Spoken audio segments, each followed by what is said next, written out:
chers frères et sœurs, que la paix et la grâce de notre Seigneur Jésus-Christ soient avec vous tous. C'est l'émission Les temps du Seigneur. À la présentation, c'est votre frère Wellness Production. La question que je vais voir avec vous, qu'est-ce que la nouvelle créature? Qu'est-ce que la nouvelle créature? C'est la question que je vais voir avec vous. L'émission est faite pour vous.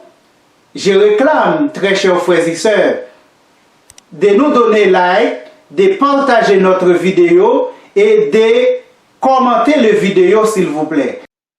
La nouvelle créature, c'est une créature que l'homme avait déjà avant. Quand Dieu a créé le monde, Adam et Ève avaient cette créature. Il était chrétien, c'est cette créature que Adam et Ève a perdue à travers le péché. Et Jésus-Christ même est venu de remettre cette vie que Adam et Ève a perdue. Nous sommes tous des descendants d'Adam et Ève. Nous avons la vie d'Adam après le péché. C'est cette vie que Jésus-Christ est venu nous redonner. C'est de ça que l'apôtre parle, de la nouvelle vie, la nouvelle créature que Jésus-Christ vient redonner à l'homme. Ça a été là déjà. Quand l'homme retrouve encore la nouvelle créature, après que Adam et Ève a commis le péché dans les jardins, ils ont perdu cette créature d'après les Écritures.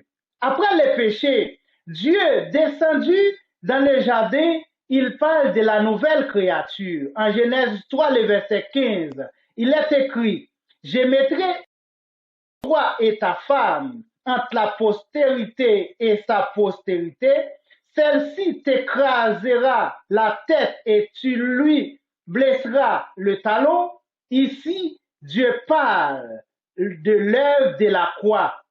Ça, c'est l'œuvre de la croix que Jésus-Christ est en train de parler. Quand Jésus-Christ est venu, il accomplit la prophétie que Dieu a prophétisée dans les jardins après le péché. Mais quel est le but de cette prophétie? C'est de redonner la vie aux gens que Adam avait perdus. C'est pour cela, Jésus-Christ dit après sa résurrection, tout pouvoir m'a été donné, mais quel pouvoir? C'est le pouvoir que Adam avait perdu après le péché. C'est pour cela que le diable est venu tenter Jésus-Christ. Il dit, si tu te prosternes devant moi, je te donne toutes ces choses, car toutes ces choses m'ont été données, qui lui a été donné, mais c'est à travers le péché d'Adam que Adam a remis toutes ces choses au diable. La nouvelle créature, est-ce que encore c'est la nouvelle naissance? Oui, parce que Jésus-Christ est venu pour la nouvelle créature et la nouvelle naissance. La Bible dit, Adam avait la vie éternelle. Quand Jésus fait la conversion avec Nicodème, il dit, car Dieu a tant aimé le monde, il a donné son Fils unique, afin que quiconque croit en lui ne périsse point, mais qu'il ait la vie éternelle. Qui est la vie éternelle que nous recevons en Christ?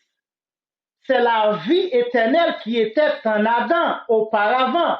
C'est-à-dire avant le péché, cela montre que Adam était éternel. Lorsque quelqu'un accepte Jésus-Christ comme notre sauveur personnel, l'apôtre dit, les gens doivent confesser de sa bouche et croire dans ton cœur que Jésus-Christ est Seigneur, parce que c'est en croyant du cœur qu'on parvient à la justice et en confessant de ta bouche qu'on parvient au salut. Croire que Jésus ressuscité des morts, confesser Jésus-Christ est Seigneur, tu seras sauvé.